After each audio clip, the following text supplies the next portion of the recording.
छोटा सा गांव था जिसका नाम था आनंदपुर।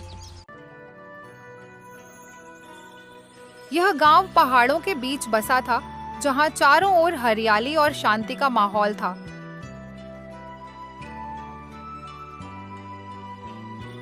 गांव के लोग सीधे सादे और परिश्रमी थे।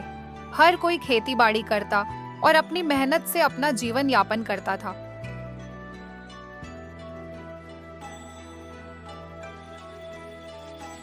अरे इस बार तो सब्जियां अच्छी उगी हैं, अच्छे दाम पर जाएगी। इसे बाजार में ले जाकर सही दाम पर बेचें। गांव में कोई खास आधुनिक सुविधाएं नहीं थी, लेकिन वहां का माहौल हर किसी के मन को शांति और सुकून देता था।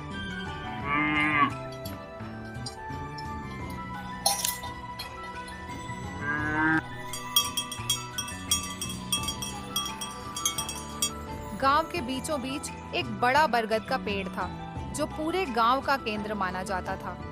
इस पेड़ के नीचे हर शाम गांव के बुजुर्ग इकट्ठा होते और अपने पुराने किस्से कहानियां सुनाते। बच्चे पेड़ के इर्द गिर्द खेलते और महिलाएं पानी भरने के लिए पास के तालाब पर जाती। यह तालाब गांव की जीवन रेखा था, जहां से गांव के सारे लोग पानी लेते।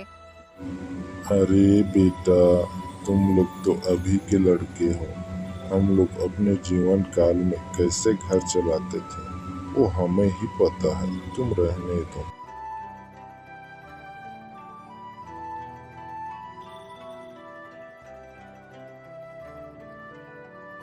इस गांव में रामू नाम का एक लड़का था, जो बड़ा ही होशियार और मेहनती था।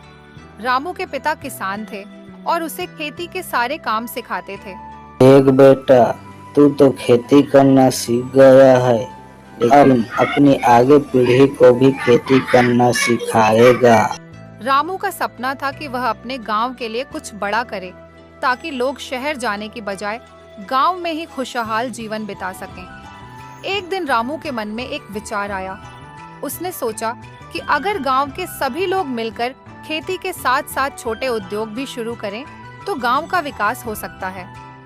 उसने इस विचार को गांव के बुजुर्गों के सामने रखा।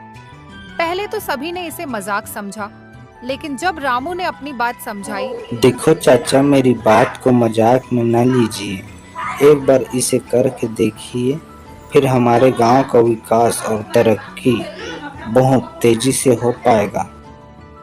तो सबको उसकी योजना अच्छी लगी। रामू ने सभी को संगठित किया और गांव में कुटीर उद्योग की शुरुआत की।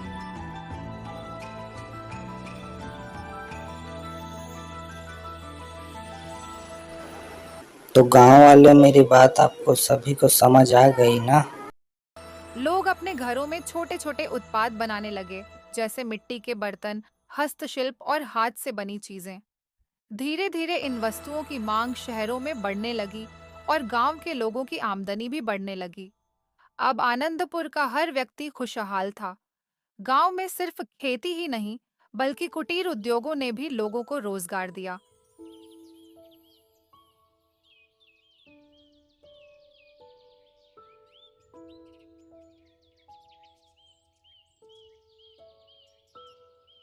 गांव के लोग अब गर्व से कहते, हमारा आनंदपुर अब शहर से किसी भी मायने में पीछे नहीं है।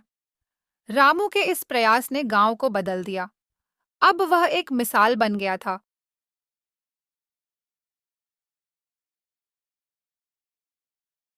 और लोग उसकी मेहनत और सूझबूझ की तारीफ करते नहीं थकते। अरे वाह रामू बेटा, तूने तो कमाल कर दिया।